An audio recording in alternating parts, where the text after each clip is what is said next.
Hey guys, today we're taking a look at Dragon Ball Z Super Butouden on the Super Famicom. If only this was Dragon Ball Super Butouden on the Super Famicom. But of course that was not for many years after this. So this was the very first Dragon Ball fighting game, at least to my knowledge anyway. And it was a fun game, I think, for the time, but certainly not a very balanced game, and can be a very tricky game to get a hold on. But on the front cover here we have, of course, Super Saiyan Goku, and Perfect Cell in the background. And Cell's back actually looks a little bit weird when you take a good look at it, but it works quite well for a cool minimalist background. Okay, so on the back here, on the side rather, we have more artwork of Super Saiyan Goku, and we have Perfect Cell over here, just the same picture from the front. And one of the funny things about Bandai games, as you can see down here, you actually have these little numbers here. So this is game 08. And for some reason, all the Bandai games had these numbers on the sides. And I'm not exactly sure why they did this. It seems to just be like, collect the whole Bandai collection, I guess. But, not that you'd really want to do that, of course. But, yeah, and we've also got the SHVC-Z2. Not exactly sure what that is either. But on the other sides, we've just got the game's logo. And again, the number's still up there. They really want to push that number. And over here. And on the bottom. Okay, so I guess you have to be a pretty hardcore Bandai fan. But on the back, we actually kind of have the reverse picture from the front. So we've actually got a giant Super Saiyan Goku in the background with Perfect Cell kind of small and standing, in his shadow. But just a kind of a cool little reversal on the back of the box. I like that attention to detail. As we also get some screenshots on the back here. They're very high contrast screenshots. They don't really show off the game accurately, but just showing off all the different things you can do in the game. And it does have a story mode. It does actually go up until the end of, well, basically the end of Cell. But of course, I believe, as I recall, the Majin Buu story arc actually hadn't been put into animation yet. And you can see down here it was the Z project.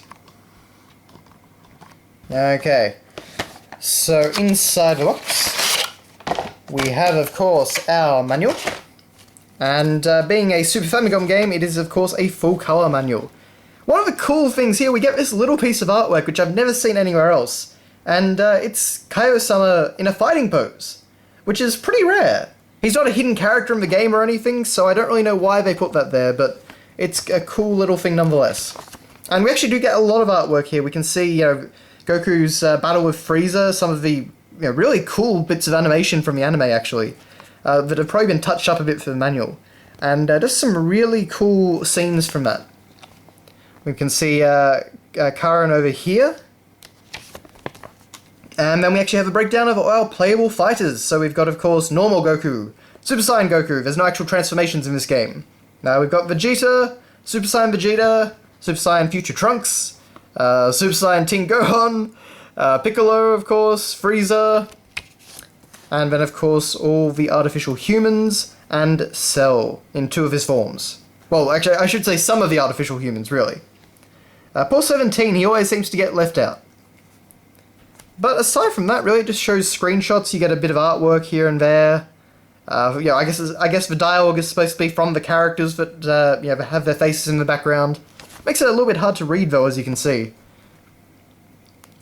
But apparently, actually looking at this, it looks like there's some sort of instructions in the game itself. This would probably actually be very helpful if I could read this, because, as most people know, this is a very Street Fighter style of fighting game. So it's all based on button inputs and things like that. We've got some artwork of Poir there in the background. There's Kuririn, Yamcha, Bubbles up there, Tenshinhan, Chaozu. As well as you can see kind of some more of these really high contrast screenshots. If you've actually played the game, it looks very different in terms of colour palette to this. Okay, we've got actually deflecting beams and using special attacks, I guess. We've got this big flashy page with all the lines coming out of it. And then we actually have all this artwork. So we've got Ginyu over there doing his one of his special attacks. We've got Piccolo using the Makanko Sappo. Gohan powering up. Kuririn and Tenshinhan doing their own moves. That's the wrong colour of his move, actually, I think, but anyway. And of course we've got Super Saiyan Goku doing his Kamehameha in the background there. Some Future Trunks art there, just a lot of cool artwork, and it actually does teach you some of the basic button commands, which is very, very handy. Again, if you can actually read Japanese. So that's really the thing. A lot of the online FAQs are a bit hard to decipher for this game. And the game is a little bit tricky to pull off special moves in as it is. But then we actually do have individual character move lists. So you can see all their different commands and button inputs, which is, very handy. Again, if you can read Japanese. So we get, Goku, Piccolo, we had Imperfect Cell before, we've got Super Vegeta, and we can actually see some of the pictures, so like him using Final Flash there. I guess one of Piccolo's special attacks, kicking Goku into the sky. And of course we got Frieza there. For some reason we've got Dr. Gero. 18, of course, and 16. And then we have a bunch of phone numbers that you can ring in if you're in, well, in Japan anyway, to get, I guess, help with the game. And of course, for sale and use in Japan only. Well, not anymore, guys, not anymore. But aside from that, we do have, of course, our cartridge.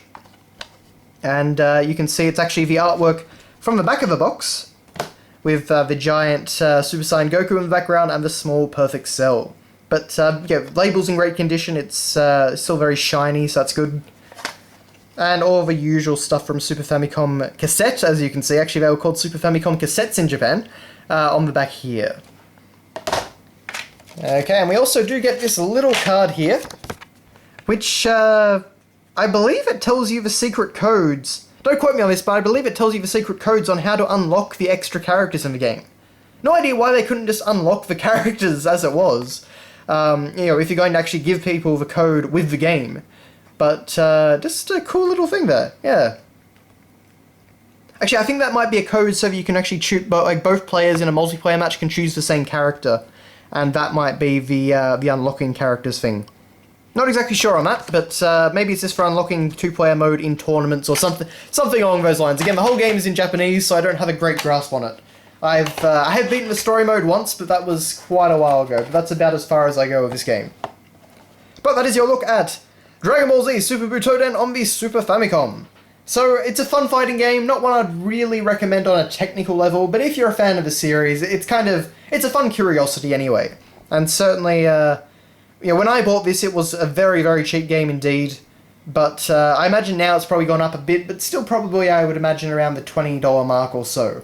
Plus postage, of course. But thank you very much for watching, guys, and I'll see you next time.